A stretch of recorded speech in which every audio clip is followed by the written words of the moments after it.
10 seconds remaining.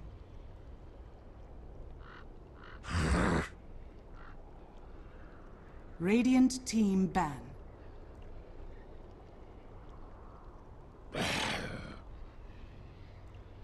Dire team ban.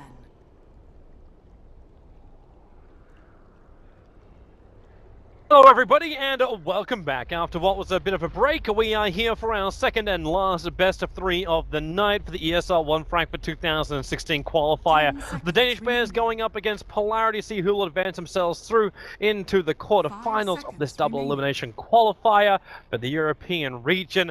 I was originally going to be joined by Waga, but well, I guess Nightmare was casting him, he's still asleep.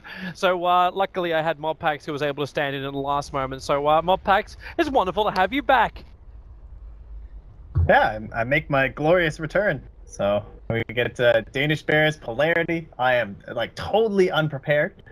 So you know, you're gonna be sniping these drafts here. I know Danish Bears. The big news for them lately was, of course, they did take down Na'Vi, so people got a little bit hyped about that.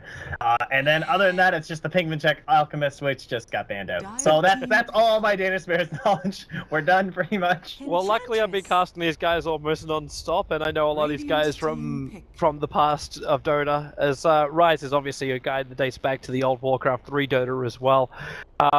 Danish Bears also go with Invoker as well as Enchantress. They're their other two primary pickups. Enchantress for Rise, who is normally a very aggressive style player, and Penguin is actually his name, and he's their Invoker mid player.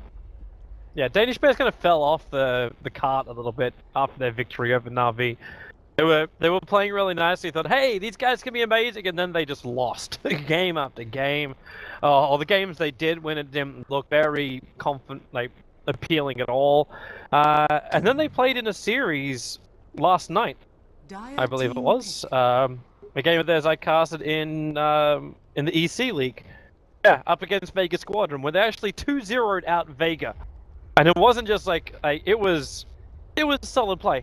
It was really solid play from Danish Bears. So I've got the confidence back in the Danish boys again, where potentially they could actually beat Polarity out today and drop Afro Ninja, Lil, and the boys down into the lower bracket.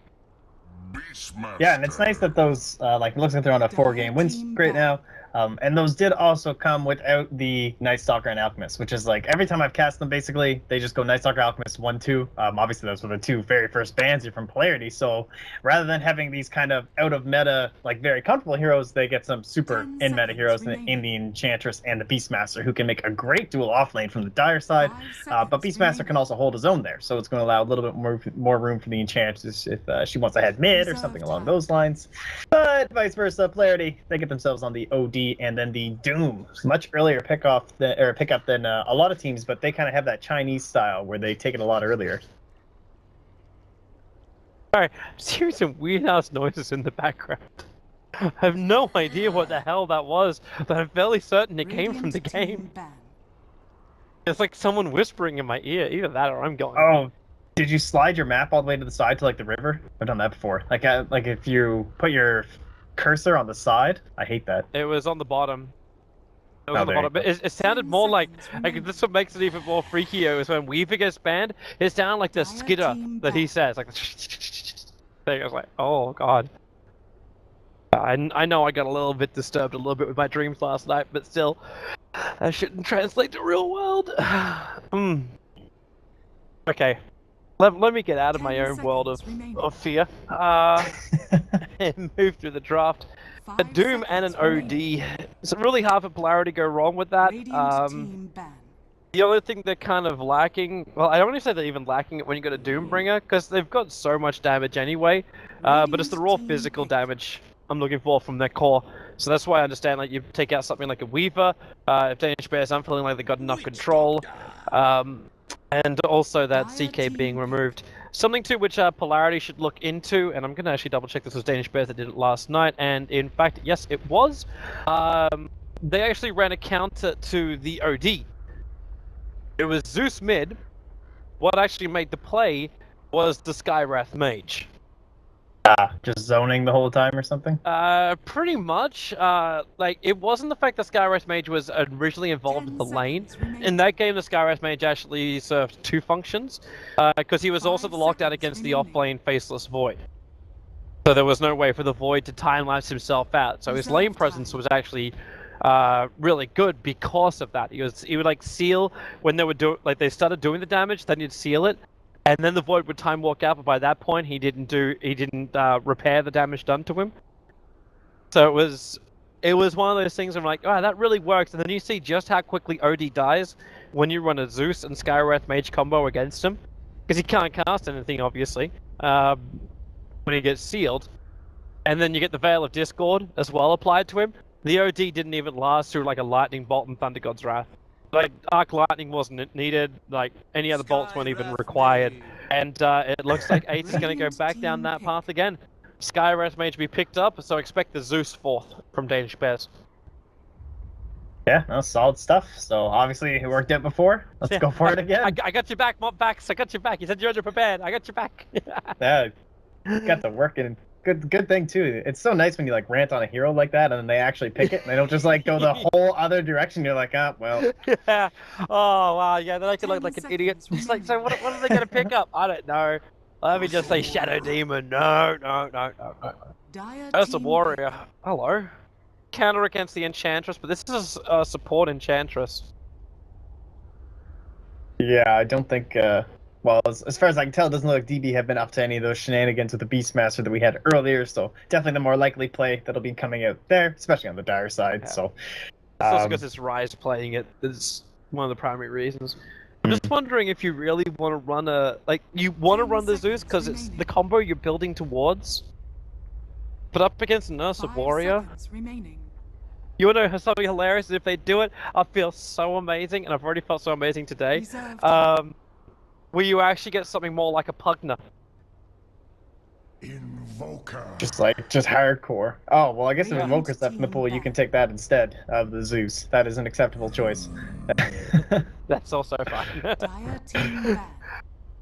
Alright, this is like, so that's really interesting that Danish Bears banned out the Chaos Knight. Like, I understand, like, I've seen that Polarity have been running it a lot lately, but it tends to make me wonder things like, well, are they running Chaos Knight because heroes like Ursa were banned in those games, or like some of the other more popular position ones? Not that I doubt the hero, I mean, they had it once with IO, so that's no shock, you know.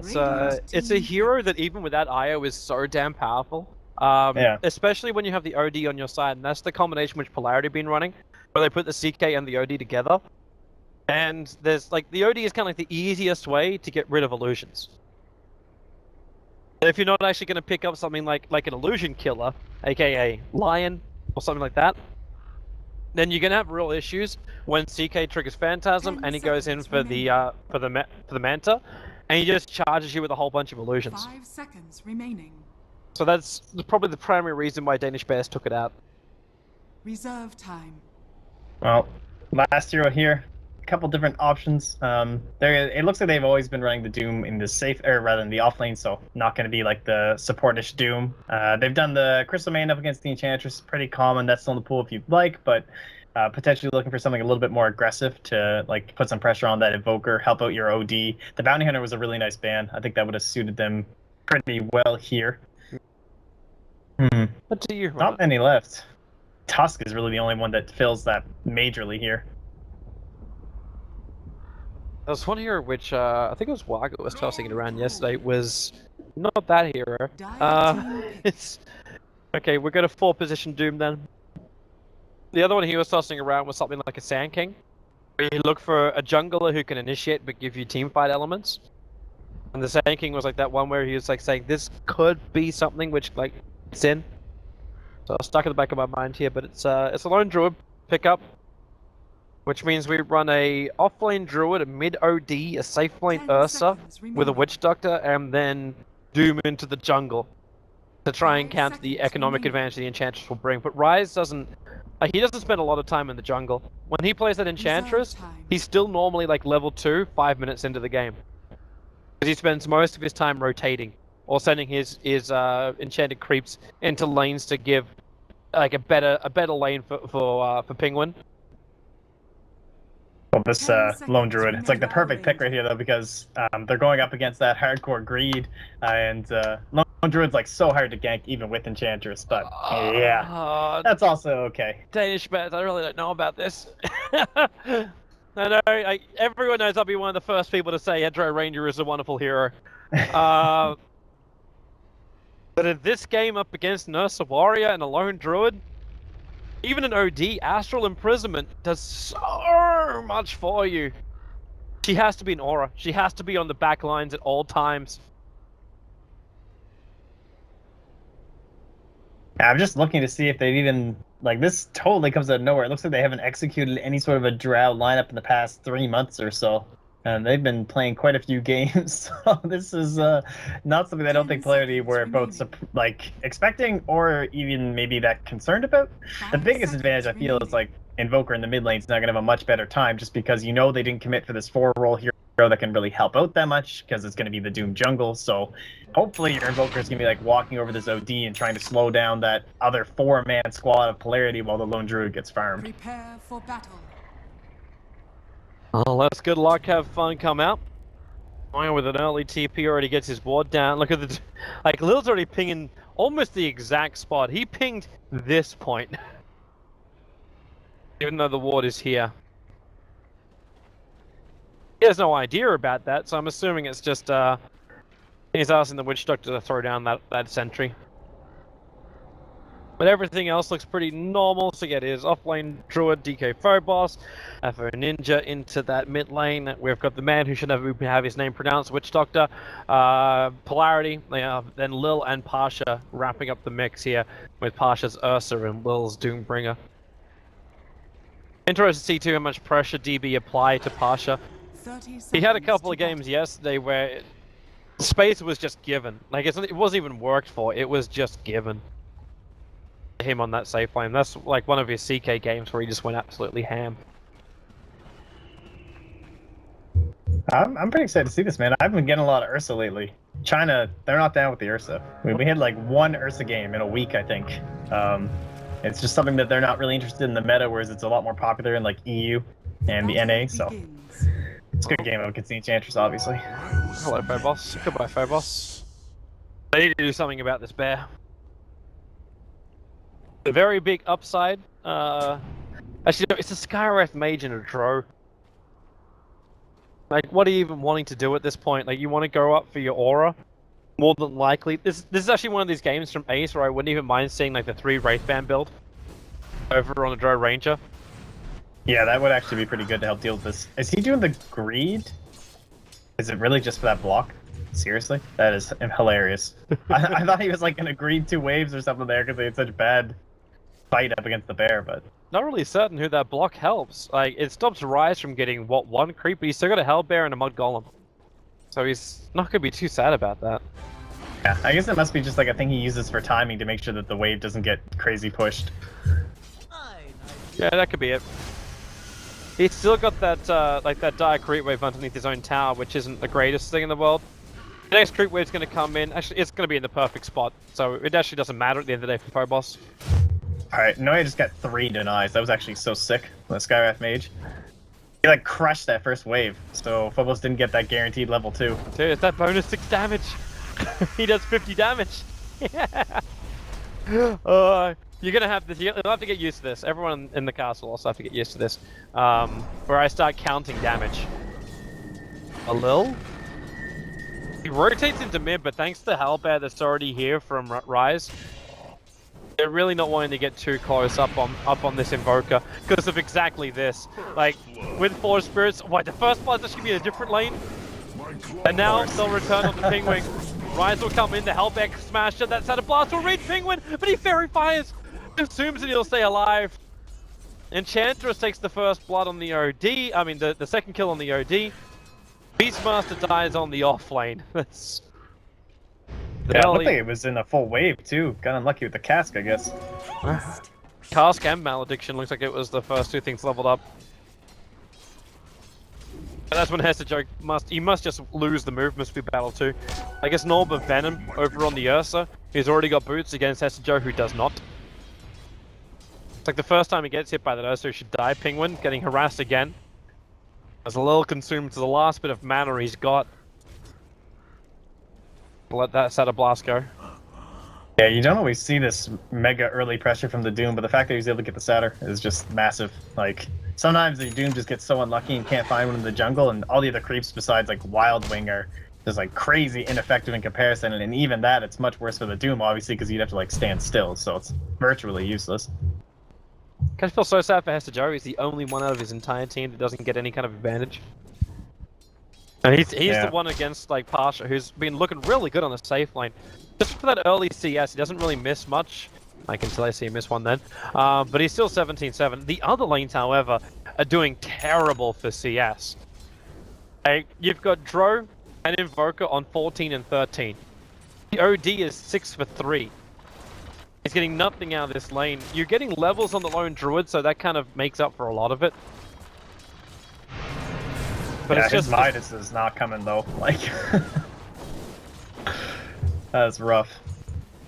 Yeah, he's gonna take some long time before he gets that. Maybe when the rotation happens from the Ursa, he can get a little bit more space. But Ryze is already trying to prepare himself to gank up this top lane.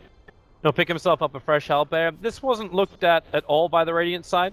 The Doombringer was scouting around inside the Dire jungle looking for the Enchantress, and then shows himself in mid, which Ping will be absolutely fine with. They're coming in for Phobos. So concussive shot, as well as the orb attack. They'll chase him into the tree lines. With the help there of the Centaur, they know they've got enough stun and control that Phobos will go down. And this will be a second kill going the way of Ryze. I guess you're more... This is one of those times where you can really see why a lot of teams prefer Dire as Ping. He's fine.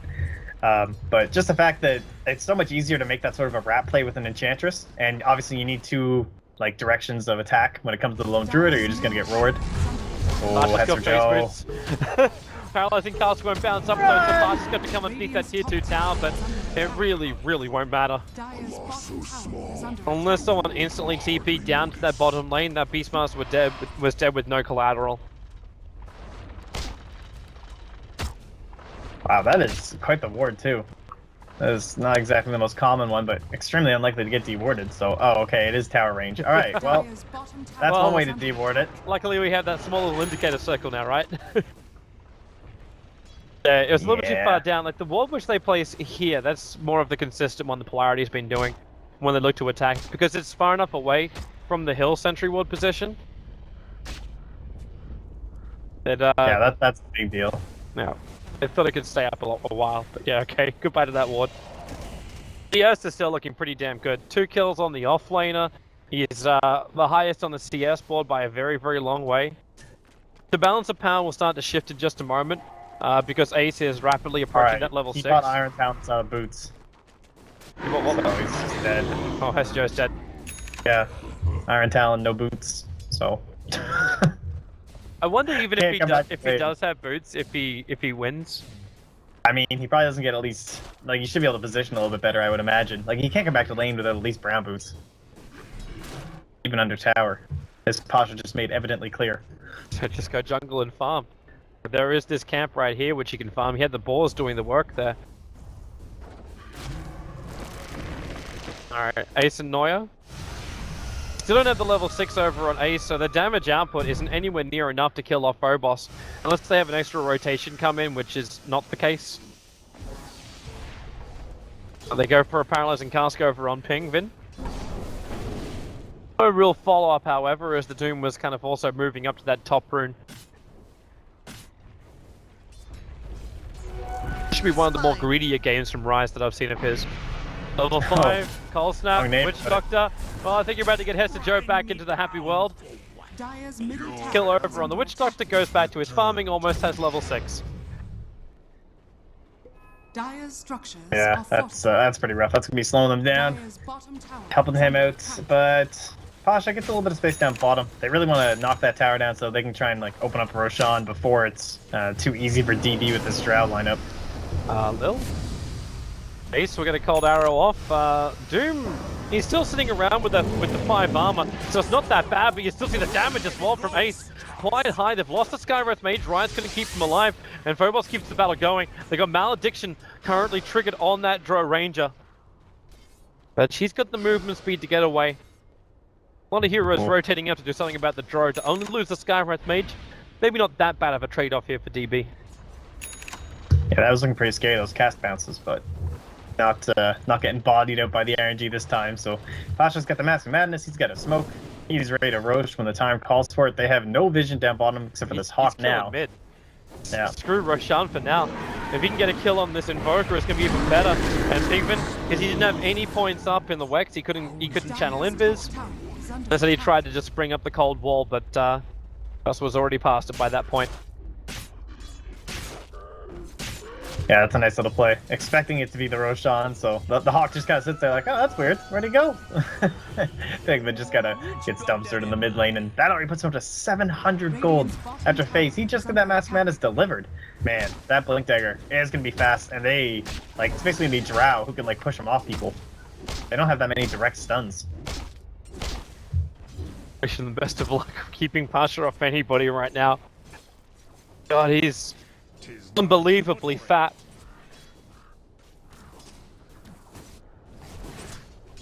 This is major recovery too by DK Phobos. He's actually up into almost the Midas as well. That's a lone druid. How long can you really keep him down? Radiant structures are fortified. Oh, they're gonna try once more to keep him down. A smoke maneuver. If they can slow down his Midas, they will at least be able to make sure they've crippled one of the cores, but TP support's coming over. Rise has the impetus damage. The Savage Roar is going to make it difficult to keep the battle going, but now Pasha, he's a bigger target. He's got 4 kills in the back of him, but now he lets off that ulti. Ace gets mowed down. The balance point of Droat Ranger. If you close the distance on her, you just destroy. So she dies for the cause. They do not kill off the Lone Druid, and now it's, well, another kill coming the way. It actually went the way of Lone Druid, who actually found that kill. Pasha the enabler. Yeah, that could have been so bad too. Would have taken him far away from that Midas, but instead gets the recipe up, can start heading right into the glove next, of course, and be farming on his way. Lil, someone who we haven't seen since that little adventure in the mid lane, still be hanging out in the jungle. His farm's okay. He's around the same level as Rise, and looks like he can soak the lane a little bit here as well, while Pasha's busy roaming around and prepping for Roche.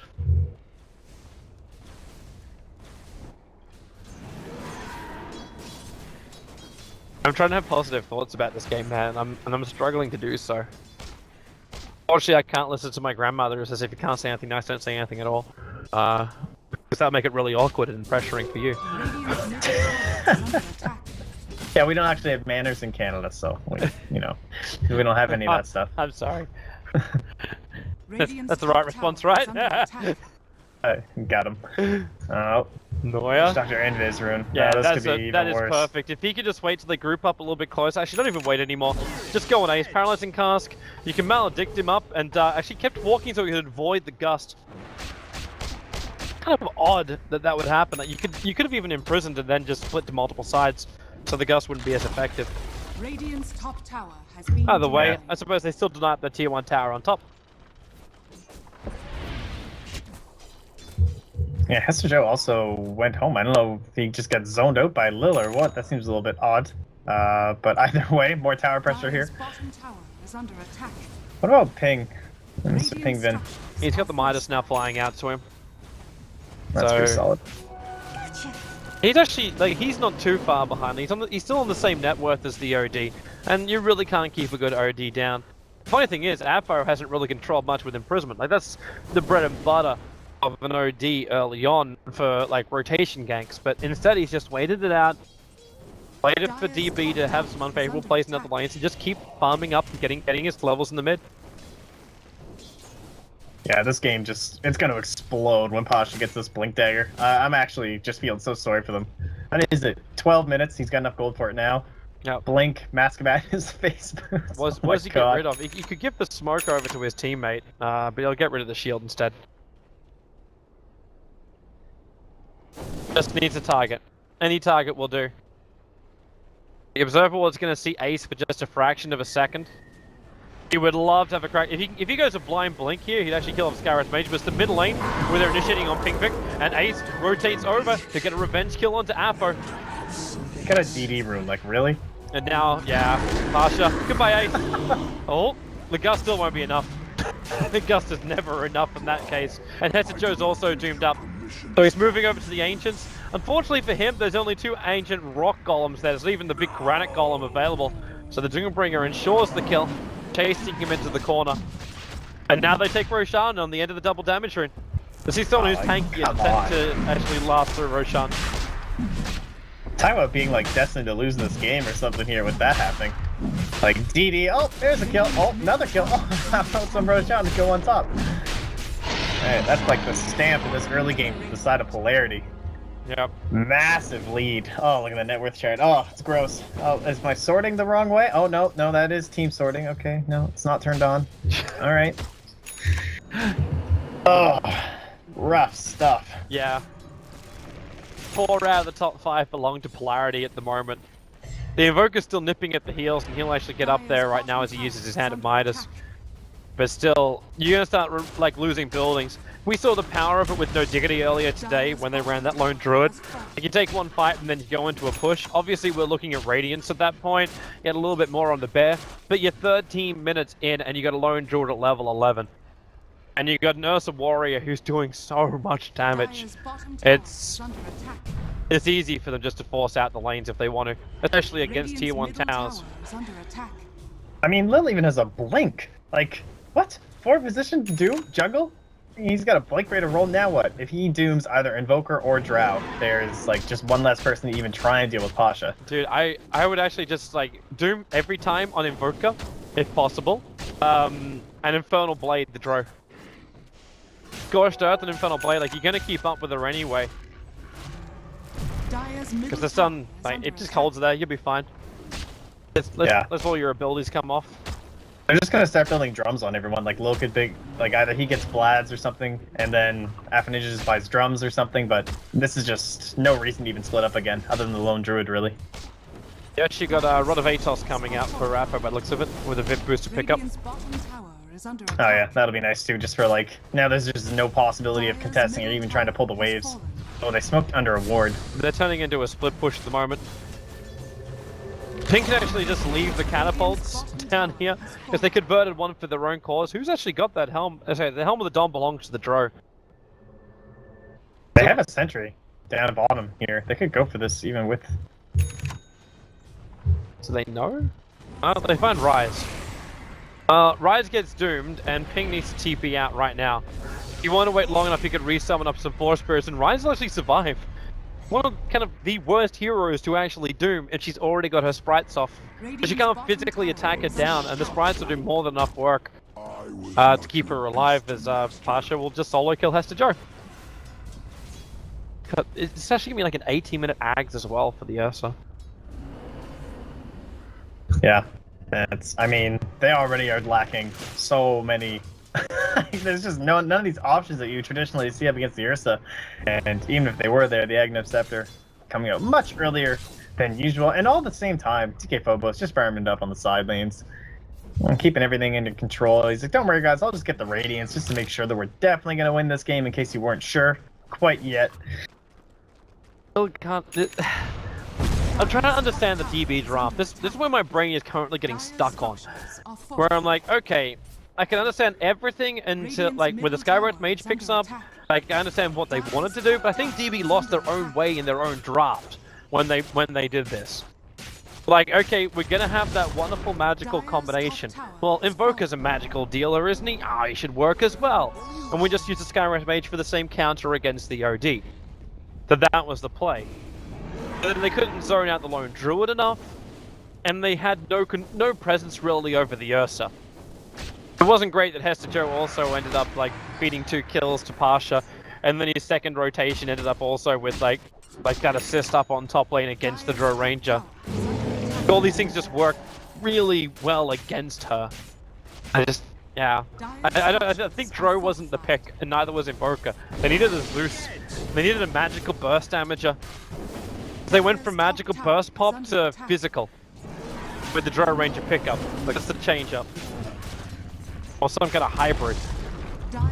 Yeah, I kind of feel like maybe they were committing a lot onto the OD, because you mentioned like the Skywrath Mage going to be dual laning in the mid. That would work out probably pretty well with the Invoker, but then you had to kind of commit him up top trying to do something against the Lone Druid, and it worked at first, but then eventually, you know, it's a Lone Druid, so They really get a little bit messed up on that last pick. I think they were thinking about the Drow going into that 5th pick and just decided not to try and swap it up, but it did mess with their lanes, I think, a lot more than they were expecting. And when they revealed their support so early, too, right, with the Enchantress and the Skywrath Mage, then that Ursa pick was just... They would have needed a core to try and deal with it. Yeah. So just a nice controlling support. They basically needed even an OD to help deal with it. They'll find the Witch Doctor. It's 2 nukes going to be expended. Noya's going to lose his own life for it more than likely. The Rod of Atos isn't actually done over on Aphro yet, which is funny because it could have been. The courier travelled up to the secret shop to pick a relic for the Lone Druid. Not that you can blame Phobos for doing that, but it had the rest of the Rod of Atos of Aphro sitting on it. Yeah. Priorities, I guess, you know. DK Phobos like, no. I know we're going up to that secret shop anyway, but I really need that. Easy for Pasha. Courier still has to go all the way back to base too. Phobos in, like, well, yeah, he's got it. And it's Radiance. It's Radiance time. So we get an 18.5-minute Radiance pickup. You get your Rod of Atos. Witch Doctor is still just, like, he's all the consumables in this game, so Doombreaker can get more. Lil's walking around with a Blink Dagger and 1600 gold. And look at the ward that they have too. Just like nice in here in the jungle. Not blocking any camps, so they're going to know when they want to go on top of people. They've got the Radiance, they can start to look to get aggressive, get a pick, go for like the mid tower. And then their other vision, of course, just around the Roshan pick, keeping an eye on the rotations coming into their jungle as DB get desperate to try and make something happen. And I think they're probably going to know they're grouping here for some sort of a smoke play too. Yeah, if they can work that out. Why does that Radiant Ward see up? It actually doesn't see because of these 2 trees which are here. So it doesn't actually Yeah, he did duck back a couple times though. They're really not pressured at all, Polarity, to do anything. Even if they're initiated on, chance of DB having a successful fight would be contingent on them only finding 2 heroes with no ability to bring in support from Polarity. While they hold their tier 1 tower mid lane, the chances of that is very low. Yeah, their main plan really is just get as much farm off the map as you can right now. Don't fight at the towers unless it's extremely advantageous somehow, and try and hold till high ground with an Aghanim Scepter on the Thingven. That's pretty much the only thing I can see working for them here. That's a dream. I don't know if the dream will be realized, as Polarity are now removing all the outer towers from the map. Mr. Joe's at least pushing the bottom lane far enough that it's causing Polarity to have to turn around. But they've now finished a drum over on Lil. By the time they even get through that tier 2 tower in the bottom lane, they may have enough money on him, but he can just buy a full Vladimir's offering as well. They could look for the OD to have a BKB. Because with the BKB, then it's pure physical damage. That's the only joy you're really going to have. But Ace is going for a very restrained build on a Drow. Go for a Helm of Dominated Treads, Aquila, as well as Yasha. You're looking at just like going into the later portion of the game, feeling a lot more confident with mana to break free of Entangle, and that's all. But in this type of game, you almost have to go for like Mask of Madness and Crystallis, and hope that you pump out enough damage to get a kill on the Ursa before he kills your entire team. But he's got Enraged, doesn't he? So, yeah, Eggs is something else on that hero, I tell you. And like this plan is just so clockwork from Polarity. Like, even though DB are going to know all their movements precisely, the scary part is you still can't do anything about it. Now, they are very fortunate in the Roshan spawning. It's very delayed, so it's going to give them even more time to try and build up these items. But as you can see, yeah, they don't care. Just gun it. At least it gives them a chance in this fight, though. Like, why fear anything anyway? There's no fortification up and running. Pasha just needs boars. It could be the only beast on this front line, and with the lone Druid Bear, they've almost taken out that tier 3 tower. It's one hit away. The catapult was actually, yeah, it actually did do it. Pasha missed time. He actually meant to go for the clamp after he got in, but now he breaks free with the Enrage, looking for Hester Joe and does claim him. Damn, DB with the paralyzing cast, so they can't get out. The dance water, the OD ulti dropped off, called GG right now. They've lost too many heroes, and they're about to lose multiple lanes of racks. Now you can buy back on every single hero you got, but they've still got everything they need to fight. Enrage is off cooldown in 3 seconds time. The restoration, Voodoo Restoration, gives them enough to run forward again. Your paralyzing cast can go back to work. defensive imprisonment means they can't find any real target. Probost's going to resummon his bear. He's going almost 1-on-2 there, up against Rise as well as up against Ace. Ping, Aphro's got now 35 stolen intelligence. Yeah, this is over. GG. 22 minutes. That was quick. Oh my god, that first cast was so insane. It like started over the trees, bounced its whole way across, ended up setting up a 3-man Danny's Eclipse, and just to top it all off. Not like they even really needed it, let's be honest, but at least it looked kind of pretty. And that was just a shellacking. It was. That displays the weakness in a Drow draft and also shows what happens when you give Ursa the space and the off-laner twice. Yeah, I'm really just going to chalk that one down to DB losing their way in their own draft.